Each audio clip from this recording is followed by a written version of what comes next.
Bam!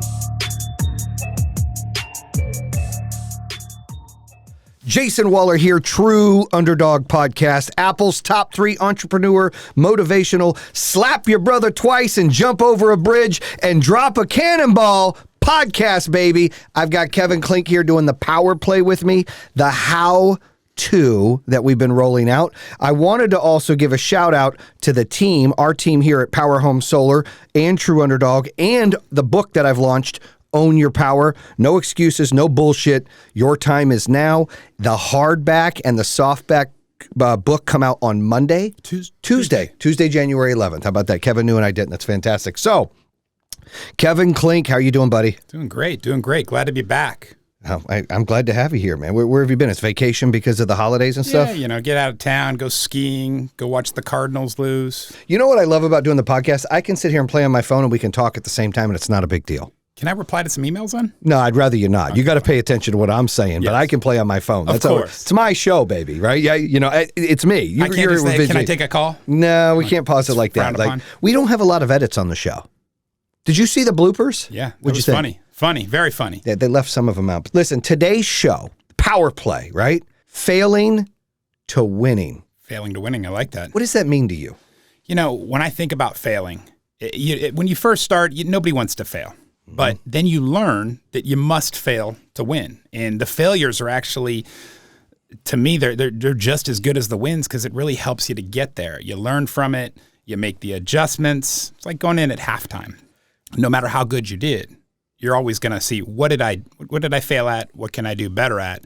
And that's really an opportunity. It's an area of opportunity. You know, we've failed a lot. You know, we have a lot of awards. I think we won 44 this year. Bam! That's right. But we don't celebrate failure. We're not like, hey, look, we shit the bed here, or hey, we did this wrong, or hey, we did that wrong. Nobody ever wants to do that because it affects their ego, right? I mean, nobody wants to lose. I mean, I say it all the time. I'm like, look, Kev, you and Tony in here filming, like, if it costs Tony his ear and you your right finger, dude, you're missing a finger and he's only got one damn ear, but we're winning, right? Baby. We're winning at all costs. That's how it works. Tony, don't be scared about that. But the ego gets in place. People are embarrassed to fail because they don't want people to judge them. They're worried about, like, even kids, even high school kids, college kids, young kids. Like, I don't want to try out for the team. I might not be good enough. That fear of failure haunts people as a young child all the way to an adult. It still happens. I don't want to open that business. What if I fail? What will people say? I don't want to apply for that job. What if I don't get it? Like, those things just haunt people. And it's unfortunate because, in my opinion, and I've learned this over time, as I'm sure you have, the fact of when you fail, you don't really lose, you learn. And when you learn, you get better. And what you learn is, like, look, I wanted to be an NFL quarterback. My ass is 5'9". I tried to play football in high school. Didn't work out for me. No regrets. At least I tried. Had I not tried, I'd have been like, damn, I could have been the next Drew Brees, right? But I did try, and it wasn't for me, and that's okay. And I pivoted and went off that. The problem we have is if people don't try, they have a thing called regret. And regret haunts you forever. And to me, failure is really regret. Not struggling and not getting the results you want. Like, people think, oh, failure is I didn't get that. Well, that's just not getting the results you want. You still got something. You learned something. Maybe you learned that you're not good at that. Maybe you learned how to overcome that. Maybe you learned how to try that again in a different way. Maybe you learned you're great at something. I don't know. But all kinds of failure teaches us things. When you win all the time, you don't learn anything. We say this all the time. I hate bumpy months. I hate sometimes the struggle. I'm like, well, let me not use the word hate, 'cause hate's strong. I dislike some of the struggle and obstacles we have to go through as being entrepreneurs and running a business. And, everybody's got bumps in the road. However, I appreciate those because they make me better. I learn from them. I grow from them. My frequency goes up because of what I'm learning. That doesn't happen when you're just winning all the time, does it?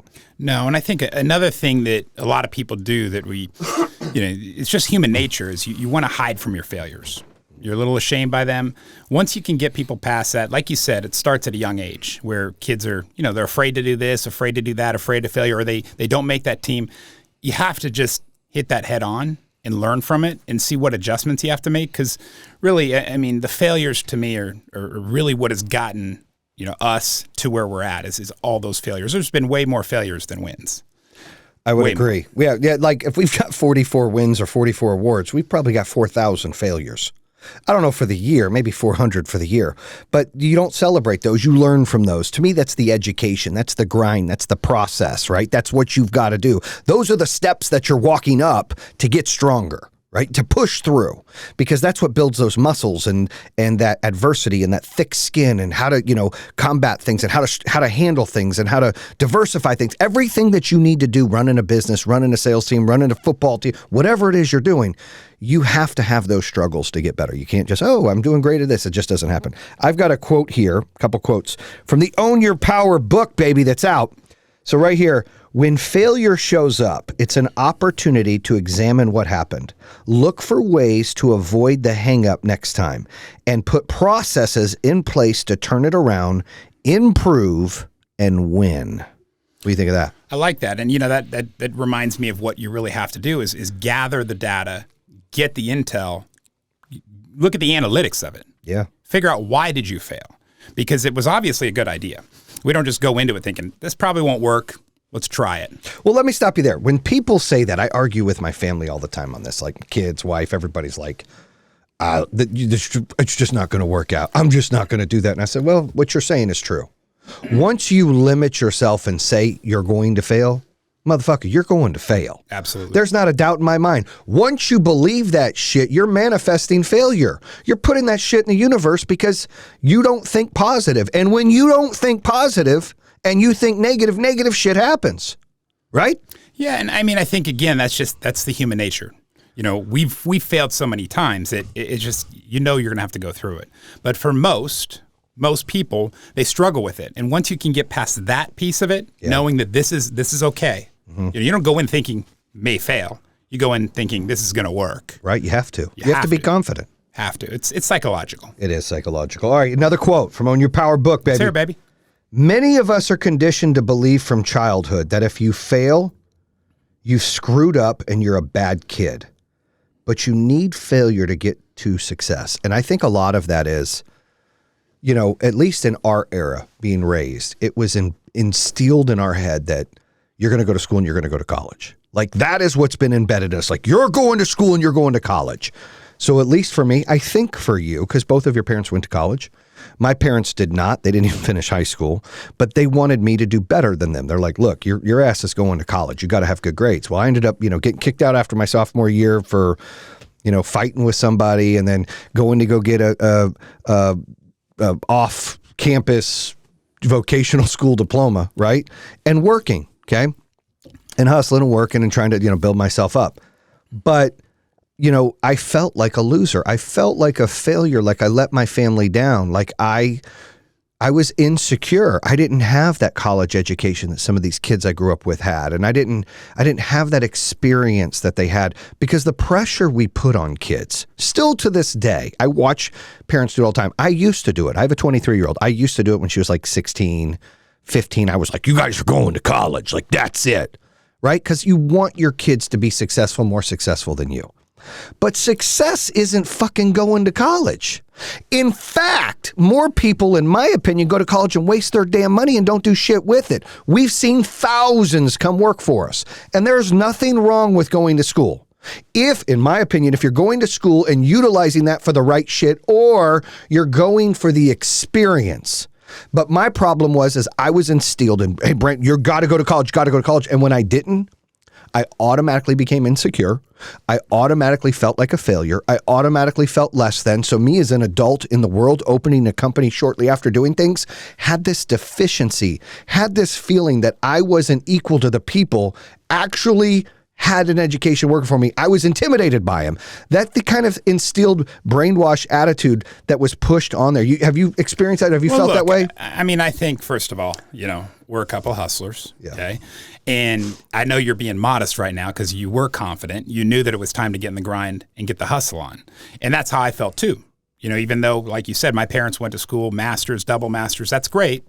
But that Did wasn't they for set me. the bar for you though? Like you have to go to college, or did they never say that? Never said that. So because maybe they went and they've seen the experience, they didn't care whatever you did with it, right? No, I mean, I enlisted at GCC, Glendale Community College, took a few business classes and accounting, and then, moved on. But, it was I never had that pressure. And maybe that's why, at least me personally, I never thought I had to do that to be successful. I actually looked at it and said, look, I don't need school because I'm going to go out and do better than if I had gone to school.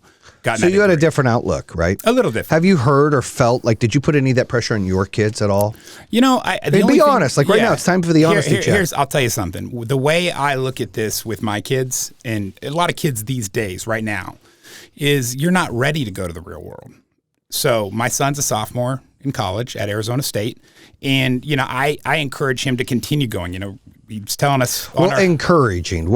Explain how you are encouraging him to go, and before he went, how you encouraged him to go. Well, his goal is specifically with him is to be an entrepreneur. He wants to do something like that. So, that's of course a good thing to say, and he wants to do it, and I believe and I know he will be very successful. He still needs to go to college to prove himself, in my opinion, if he's going to get the support of me in any kind of partnership role. And that was never really in question, though. I mean, that was his goal. He wants to go to school. He wants to get a master's. I heard about a double master's now. He has strong goals of trying to do what he wants and then get started in life. And that's fine. And I believe a lot of kids right now in 2022 are not ready to hit the real world the way that you and I were, right? So there's no it's college or else, or you're getting kicked out, or it's a decision that he, at least with my son, has made on his own. My daughter, she's junior in high school, and she has similar goals, but she's not. What do you tell her? Do you talk about her grades so she can go to college? Do you hold it over her head? What does that look like? I'm asking the tough ones. Yeah, no, I like it. Look, both kids are different. Yeah. With Cameron, it was like clockwork. You're up on time, you're at school. I never hear about missed assignments. Right. Taylor, she just does what she wants. I mean, she may be late. It's like, oh, Taylor didn't leave for school. I get a text. I don't want to go to school. Okay. It comes to me and not mom, because it's like with me, it's going to be yes. You're the softie. But I'm the softie. But she is a very smart kid she's in the IB program at South Iredell. And, with her, she can kind of half-ass it and still get by. I think that's when I look at her. So she has a good GPA. She's going to get into the school she wants, hopefully. And, but I'm not putting the pressure on them like you have to go or else. So let me tell you something that upset me recently. We were in Arizona. Nothing to do with you, but something that Arizona. I'm like, wait, what? Well, yeah, Here's perk up. Well, so I got to go back memory lane, go visit Arizona recently fun, for the baby. holidays, right? And see some of the old friends from high school. So shout out to to Haynes and Ricky and Mikey Garcia and Mike Davila. Shout out to those guys. But I was sitting there, and Ben, I love Ben Brookhart. He's our chief sales officer, great partner of ours. We love the guy. He's a big deal, but he's a big deal in our business and in our personal lives. But his daughter Brianna goes to UNC. Chapel Hill, UNC, and that's a big deal. And Ben is a proud dad, as he should be. He's so proud of her. She's going to a big 4-year, prestigious college right here in North Carolina. It's great. His daughter's like 19, okay? And my oldest daughter is 23. And so Ben was like, yeah, I'm so proud of her. She did this. And she was talking about school, as she should. And when they left, Hannah goes to me. Hannah's my 23-year-old. Dad, I'm sorry I'm not as successful as Brianna, and I didn't go to school. I was like, what? Like, it hurt my feelings that she felt that I would think that she was less than because she didn't go to school. And I said, Hannah, that is the farthest thing from the truth. You're an awesome mother. She's giving you 2 grandkids. Right. An awesome mother with 2 grandkids, which is the biggest blessing in the world. She's going to have an opportunity to run her own business. She's very smart. She's a hustler. There's things she does that she's great at. And everybody's got their attributes that they're great at. School's not her thing. I said, Hannah, school wasn't my fucking thing. You think I'm going to judge you because you didn't go to school? I didn't go to school. You're on my team now. It's okay. There's other things you can do. You right now you're living life. You're raising your kids. You're excited. You're going to have chapter 2. You're going to run a business. You're going to do some cool things. They've got their clothing company, Humbled, and all this that Hearn McKinsey are trying to run and open up. But my point is like, That is because of some of the pressure I put on early, because I had that pressure, and most people around me, your parents were pretty cool and laid back, and I think because they had such a high education, the both of them, that they weren't pushing you on that. But most parents out there don't have the fucking education. Therefore, they want to live through their kids. This is a fact, whether it's sports or education, and they try to live through their kids, and they try to push their kids into shit that they want for them rather than what the kids want for themselves. And the problem is you're instilling limitations of failure. You're putting in the child's brain as a young person, young adult, or a teenager to get into life, that if I don't do these things like mom and dad said, I'm a failure. If I don't do what they want me to do, I'm a failure. And so I took Hannah's senior year, late junior year, senior year, and Hannah is like a comedian. You know this. Hannah's the funniest kid I've got. Clever, right? Very clever. And one thing that I did with her is she had a 9 in math. She holds the record. What's a 9? Like a number 9. It's like an F. it's a 9, and I'm not picking on her. She didn't give a shit. She didn't do the work. Very smart kid, just was lazy. Like, I don't give a shit. By the way, that's Taylor's worst subject. So that's just how it works. Well, she didn't care. But my point is she had to work her ass off to still pass high school because she had a 9 that haunted her. And her sister, Mackenzie, who's now a senior there, the teacher's been like, yeah, we had this one kid that still graduated with a 9 in math. And Kenzie's always like, oh my God, that's my sister, right? So it's kind of a laugh, and Hannah kind of brags about it in the right way. And at least she's positive about it. But I realized junior year going into the senior year that she hated school, that she wanted to own a business or do big things, travel the world, be a photographer, do things. I don't want to go to school, Dad. I don't feel like it's necessary. And I started to really understand more as a parent, because I used to incentivize my kids. You know, you graduate high school, I'm going to pay off your car and give you the pink slip on it, right? You go to college and you graduate, I'm going to buy you a home that you can either live in or rent out. You and I talked about putting that in front of our kids. I'm going to buy my kids a home anyways. Right. It does fucking matter, right? So, but the fact that, you know, she realized as a junior, since she's like, well, I guess I ain't getting a house because I really don't like school. I want to go do other things like you did. Like, I want to do things, Dad. I can't get mad at her for that. And and look, I don't have the education most people have out there. So I can't comment. Me neither. Right. And you neither. I can't comment on what things in college are great or not. I just look at it from the outside in, you know, on a basic 30,000 foot view. If you want to be a doctor, you got to go to school. You want to be a lawyer, you got to go to school. You want to be a teacher, you got to go to school. Other than that, I don't give a shit. Like, there's no reason. Go learn and fail. We're back to fail. Go learn and fail. Learn and fail to gain experience, because experience in an industry, whether it's sales, whether it's production, whether it's installation, whether it's accounting, whether it's customer care, whether it's washing frickin' windows, whatever your career job is, the experience is going to get you the bigger job, the better pay, and the ability to be able to grow if you're running it than school. You know, how many Ivy League, you know, guys do we get any?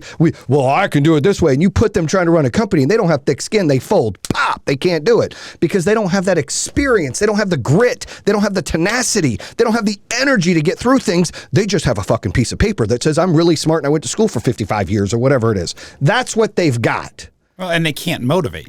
You know, you can have all the knowledge. Well, they're socially awkward. I mean, you go to these private schools. Look, and I'm not knocking people out there who go to Ivy Leagues. Like, I get it. There's some of you that are fucking awesome. But there's a lot of them that are just socially fucking awkward and can't exist in the world. They struggle because everything was just, I gotta be so smart. And look, there's a place for those people building fucking rocket ships and NASA and shit like that. Great.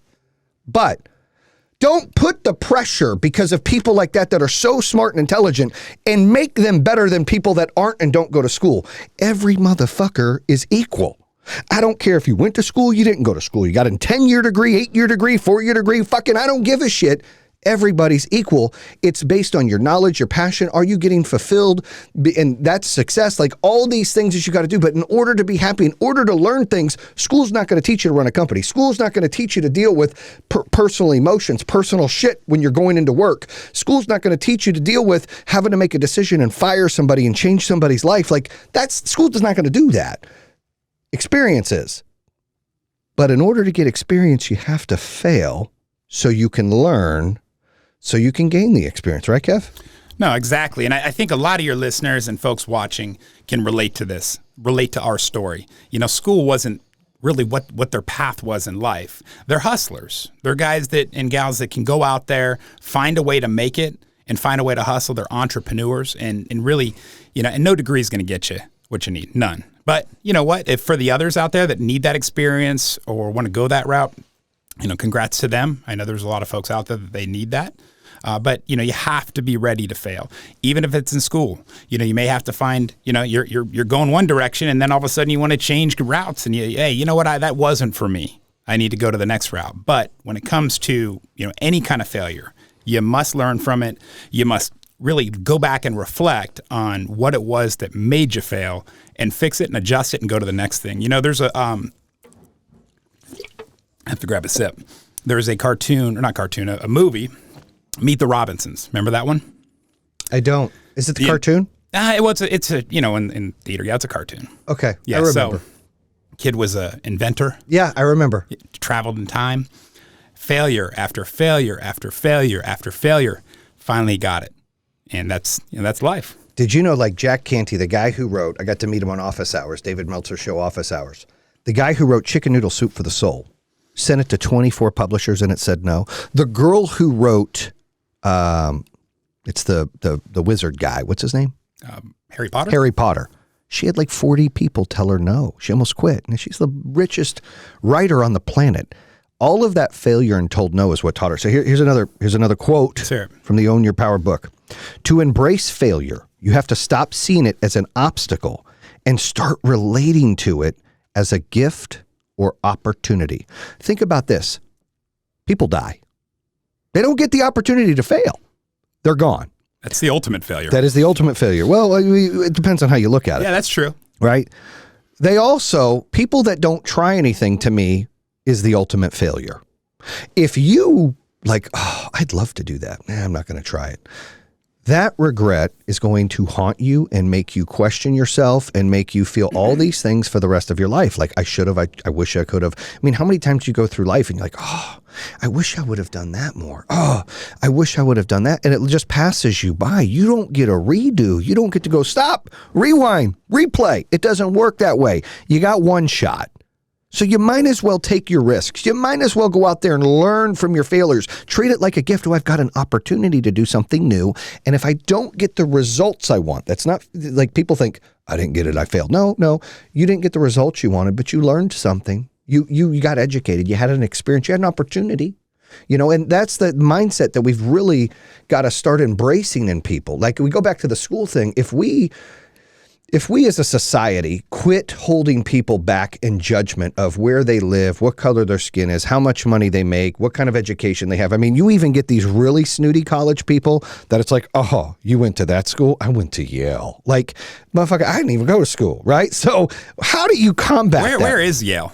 That's a great question. I mean, I don't know. Why are you asking tough questions? I know. I'm sorry. Sorry. I need to be prepped for that. I need softballs. Yale. Is that New York or somewhere? Yeah, I don't know. Harvard. I don't know. Trump went to Harvard. That's surprising. Okay.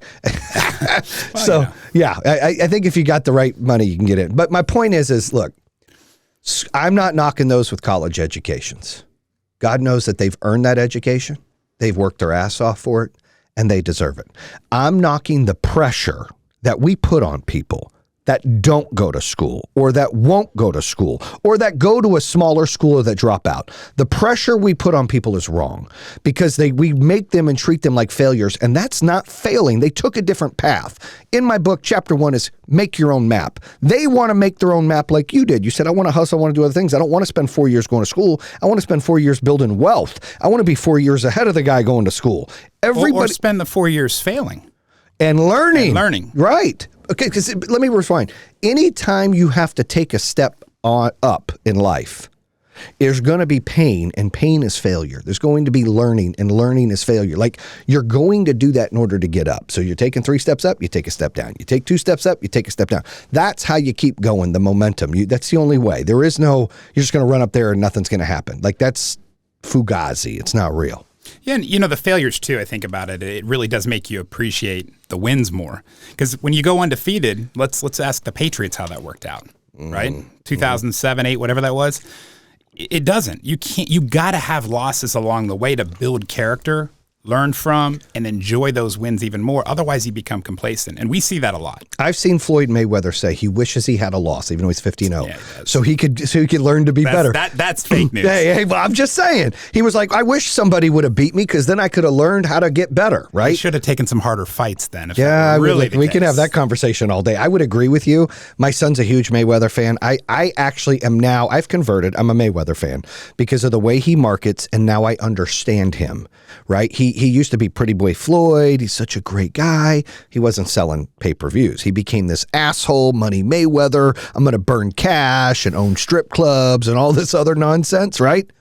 Everyone wanted to see him lose. Just like everybody wanted to see Tyson lose when he was on top. Just like right? everybody wants to see Brady lose. Yeah, well, I love Brady. Tom Brady's my favorite. Hands down, he's my favorite player of all time. Oh, him and Barry Sanders, 1A, 1B. So, listen, we understand that failing is learning. We understand that you got to fail forward. That's what Denzel Washington says on his speech when he goes back to the school he went to. He's like, look, if I'm going to fail, I'm going to fail forward so I learn something.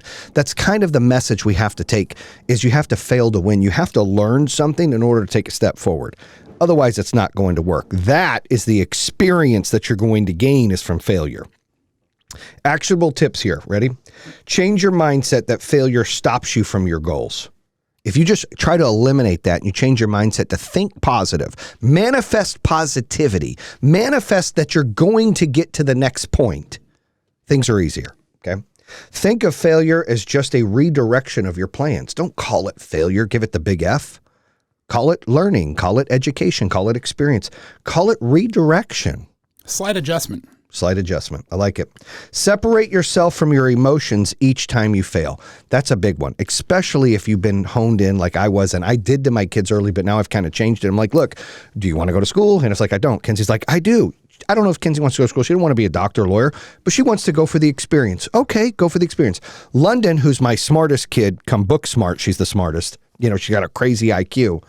She's going to go to school and do something crazy, right? Like science or something. That's great. My son just wants to play sports, right? So he might go to school to play sports. Like everybody's different, but I'm not telling them like, if my son's like, I want to be a famous YouTuber and he doesn't want to go to school, then I'm going to support and love him and push him to be the best YouTuber he can be. I'm going to give him advice and guidance. I'm going to show him that, look, you're not judged in my world. It's unconditional. You know, I'm there for you no matter what. I'm going to bury the bodies for you no matter what. I'm there. That's my love to you, that I learned to not put that pressure on them, because our kids, and if you're successful out there, whether you're an athlete, you're an actor, you're a millionaire, billionaire, you run a business, whatever it is, your kids are already intimidated looking at your shoes. Like, how am I going to be that person? How am I going to be better than my dad? How am I going to be as good as my mom? Like, they already are intimidated. Don't put more pressure on them, right? Don't make it harder on them. Don't, like, embrace them, walk them through it. I love Barry Sanders. Like, he's the best running back of all time. His son was good. Barry was fucking great, right? There's a difference.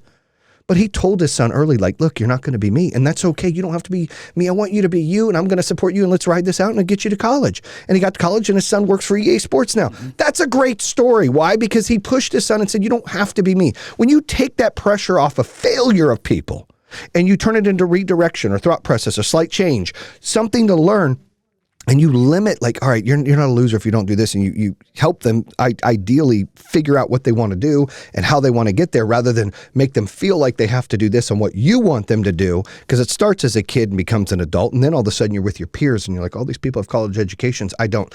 I sometimes still get in rooms where I'm like, oh. Right? Come on now. That's not true. That's Look, I mean, you adapt to it, right? Yeah. But I think... You don't think I do that? I mean... Come on, seriously? Is that a serious question? Well, dude, I did do that at the Trump thing. I mean, but that was different. I don't care about me. I was excited to meet Trump. I wasn't really intimidated, but when I was in there with all those billionaires, it's a true story. I feel like I'm a super confident dude. When I walk into a place, I'm like, I want to exuberate. I don't know how to spell that word. The most confidence of anybody in that damn room. In fact, and look, and there's a difference between confidence and arrogance, and I flirt between the line, okay? I don't think you should be too arrogant, but I don't think you can be enough confident. Because if you're a 5, meaning you're someone's rating you, hey, you're a 5.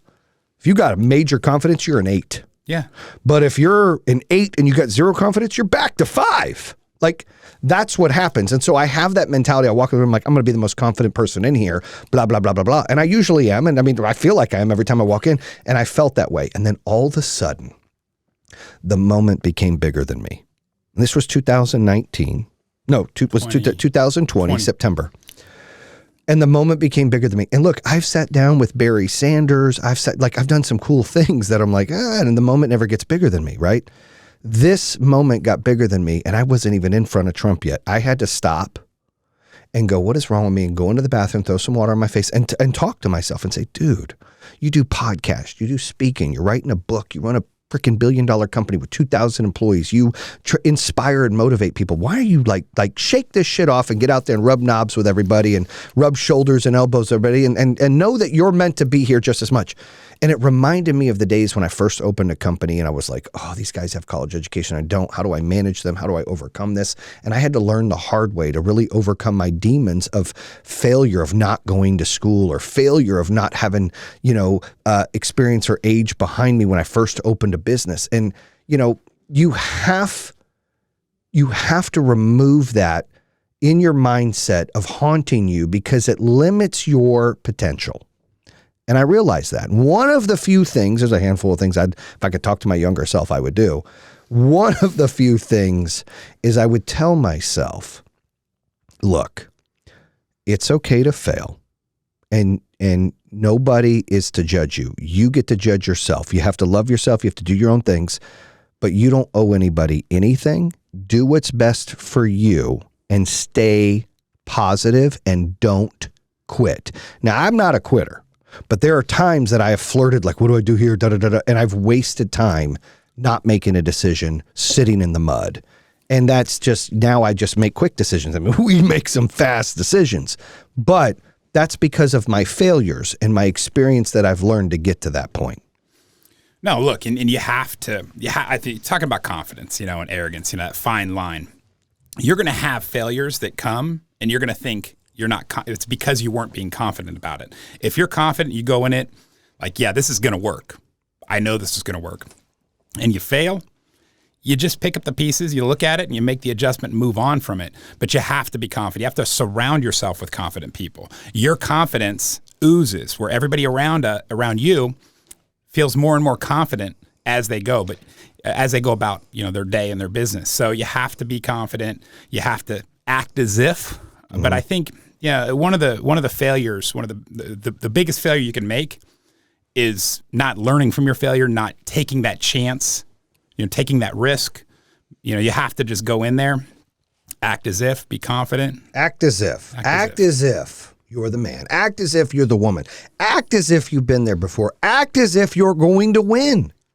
Act as if she's going to go out with you. Act as if you're going to get the job. Act as if you're going to grow the business correctly. When you act as if, you're right, it changes that mindset. I've got a couple more notes here. You ready? Mm-hmm. Try to remember failures, not only your successes. See, that's the thing. We have a motto at Power Home, AGB, always getting better. We don't get better by winning all the time because it just becomes stale. Like, that's just what we do. We're not changing anything. We're not adjusting anything. We're not learning anything. You're just winning. You don't learn anything. Like what I said, Mayweather's like, hey, I wish I could have even been better if I'd have lost one, right? That's true. You have to remember your failures. I remember a lot of our failures that we've had where, we opened up a state and sold too many jobs that didn't have enough installers one time, or where we opened up a state before we had an office. Yeah. That's your failure. No, I'm talking about mine, right? Yeah. We have these things that happen. I hired the wrong person, brought somebody in, was like, oh, this person's going to be great. And you have these failures. And if you live in them and you call them, I wish that we all could turn the word failure to experience or knowledge or what's another good one? Well, it creates opportunity. Yeah, it's an opportunity that you learn from. But the failure word, just that big F, scares everybody. But you do have to remember your failures. You're right. You have to learn from them. You have to log them. I take a lot of notes. In fact, we saw today a cool little notepad that we're going to get. I don't know what that thing was, but you write on it and it logs it and it has every meeting you meet with someone and puts the dates. I don't know, pretty cool thing because right now I'm using scratch paper. But everything I do, I write down. So I'll go back and, okay, that's right. That was that failure. And that may be 3-4 months ago, a year ago, 2 years ago. But I'm going to remember that failure when I'm making the decisions, because the worst thing you can do is make the same failure. I agree. You fail it and you fail again. You didn't make any adjustments. You're not paying That's attention. where I have a pet peeve, right? I'm okay with somebody making a mistake or failing or redirection of their plans or however you want to word it, right? But don't do it twice. Learn from that. If you can't learn from that, that's a you problem, right? Everyone fails somehow, some way every day. Everybody. You can fail in the way you drive. You can fail in the things you said. You can fail in the way you treated somebody. You can fail in the way that you opened the door for somebody. You didn't open the door for somebody. You can fail in how you talk to your kids. You can fail in a phone call you made. You can fail in a phone call you didn't make. You can fail in a text message you didn't make. An email you responded to, an email you didn't respond to. For hiring someone. Like there's everything you do, you can fail at. Don't call it failure. Don't think of it as failure. Think of it as experience. Think of it as knowledge or redirection. And I say, you mentioned it earlier, be analytical every time you fail. What can you do better? Everyone fails, but not everyone can convert them into success. That's the key, right? Turn that into success. I love Rocky's slogan. It's like, look, everybody could get punched hard, but how many of them can get up, right? It's not how hard you can hit. It's how hard you get hit and how fast you can get up. And that's in the Rocky movie, in Rocky Balboa. That's exactly right. It's one of my favorite lines of all time. Keep your eyes on the achievement you're after. Don't lose focus. Don't let failure turn your mind. Stay on the prize. Stay focused. Stay positive. Right. Stay positive. Manifestation, so important, right? And failure is no more than a performance metric or a measurement of your progress. I love that. If you can convert failure to a measurement of your progress, it doesn't hurt as much. No. And if we all as a society and people, whether you're a dad, you're a father, you're a grandpa, you're a son, you're a brother, you're a peer, you're a friend, you're a boss, whatever you are, if we could learn to not put pressure on people for failing, then people's confidence will go up and they will start succeeding more. Well, look, I think about today, the age we're in, where everything's on social media. I was gonna say kids, they it's are depressing. afraid. Yeah, it's depressing. They're like when me and you called went out. to school, you didn't have this many suicides and depression of kids. You didn't have people bragging. People bragged whose butt they kicked or what shoes they were wearing. That was it, right? That's where it stopped. That was it. And now you've got literally, I remember London was being bullied a couple years ago, bad, right? And I'm like, London, you could kick that chick's ass. Why don't you go in and smack her around, shove her into the door or something? Why are you letting her do that to you? And she's like, you don't understand. Social media, online bullying is way worse. It's not physical bullying. Because I was telling her, if someone was saying that to me, I'd be like, let's go out in the parking lot. That's how dudes were when we were younger. But now it's all about, we won't talk to you anymore. And then you're depressed. It's not about who can beat up who like it was when we were kids. And bullying was someone's going to take your lunch money and kick your ass. Oh man, and we didn't like bullies, but you stood up to bullies physically, then they stopped. Now it's how do you stand up to these bullies on social media? On these bullies that are online that are hurting your daughter's feelings or hurting your son's feelings? How do you deal with that? Well, they pull out the camera, they want to record people and try to catch you doing something wrong or making fun of you or saying the wrong thing. So now kids are afraid of failure for that reason. Right. So they get into real life and they're scarred like that. It's true. It's not even the pressure the parents are putting on them. It's the society that we're in. It's sad. It's very sad. It is sad. I always tell my girls, because they're beautiful girls. I love my daughters. They're beautiful and they're beautiful inside and out. But they sit there and stare at these supermodels who have had their pictures hyper focused and hyper edited and all these things where they look just surreal. Not like they look in real life. Right. But the perception to people, including my daughters and young kids out there, and, young females and males, oh my gosh, look at what she looks like or look what he looks like. And it makes them depressed because they're comparing themselves to what they see on there. And therefore they're making themselves believe that they're a failure because they don't look like that. It's really fucked up. And listen, I told my kids, I was like, if I looked at fucking dudes with six packs all day, I'd be depressed as shit because I ain't got a six pack. I got a little dad bell. And that's just how it's going to be. That dad belly's going to jiggle a little bit and I'm okay with it. But there's these guys out here that got six packs and, then they're really all sculptured on there. And I'm if I sat there and saw that all day, I would be depressed. So I tell them turn that shit off or block stuff like that. Take it off your feed. Look at things that are positive.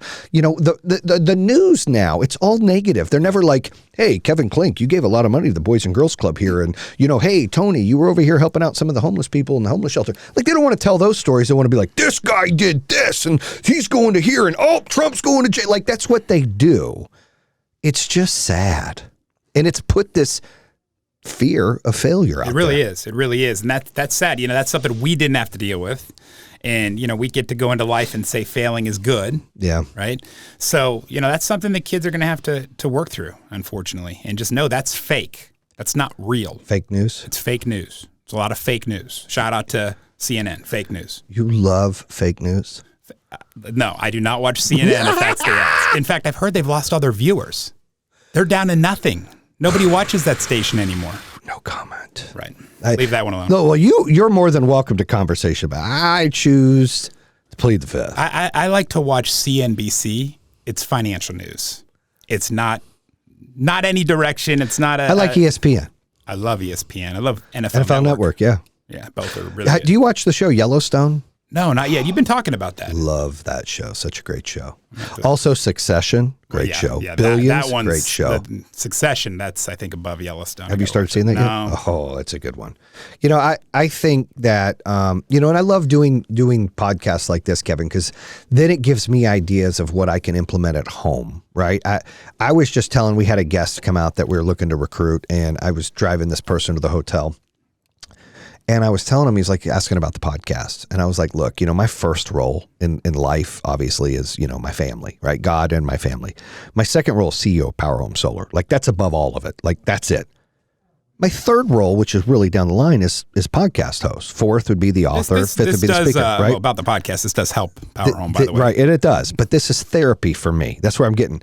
So because I get to bring awesome guests on, and look, you're an awesome guest. We're best friends. It's great. But I've had some some. So you're saying I'm one and then go down from there? Yeah, okay. yeah. I've had people that aren't as cool as you, right? Yeah. But the Grant Cardones and the Barry Sanders, Dan Locke, Barry Sanders, Kevin O'Leary, David Meltzer, Joseph Newgarden, Jordan Harbinger, the list goes on, right? Meltzer's the man, by the way. Meltzer's the man. Kim Perrell. Jake. Kim Perrell was great. But anyways, when you go through these and you see the experience of the people I got to get on the show, that has educated me. That has made me a better leader, a better host, a better father, a better friend. It built a relationship with my CEO coach and mentor, David Meltzer. Like, I met him through the podcast.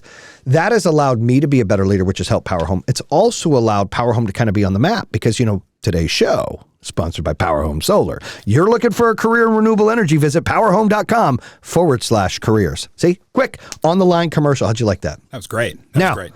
But my point is I love doing these because I'm inspired. I love doing these because I feel good. I feel like I've gained knowledge. I've learned, and I'm ready to take on another chapter. And I think that, anytime you can talk to someone and talk about problems in life and things that people struggle with, and we educate each other and we remind each other and we bring it back to the top of the surface, we're able to implement things in our life and in our business that help immediately. You agree? I agree 1,000%. Yeah, I mean, I've seen it. Obviously, we're together all day. All day. At least 5 days a week. We're drinking coffee. I get 4 shots. You get how many? 8? 8. Eight's a start. I'm on to the Monster right now, though. You already had 8? Almost. I didn't finish it. Okay. I had 4. I finished it. Well, listen, this has been great. This is about failing to winning, failing forward, learning from those failures, using them as steps of progression. That's the key, right? So that's a wrap here on True Underdog. Make sure you check out the Own Your Power book on Amazon. The hardback and the soft book come out Tuesday, January 11th. If this airs after January 11th, then it's already out.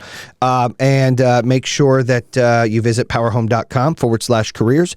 If you're looking for a job, make sure you subscribe to our YouTube channel. Follow us on all of the platforms, Instagram, Facebook, all of them. True Underdog or Jayson Waller. Bam. That's a wrap, Kevin. Bam! Bam! And that concludes another episode here on True Underdog. If you're interested in hearing more, make sure you subscribe at iHeartRadio, Spotify, Apple Podcasts, or the YouTube channel. You can always visit TrueUnderdog.com, subscribe to all of them. Make sure you check out our newest episodes coming out on Mondays and Thursdays. True Underdog, baby. Bam!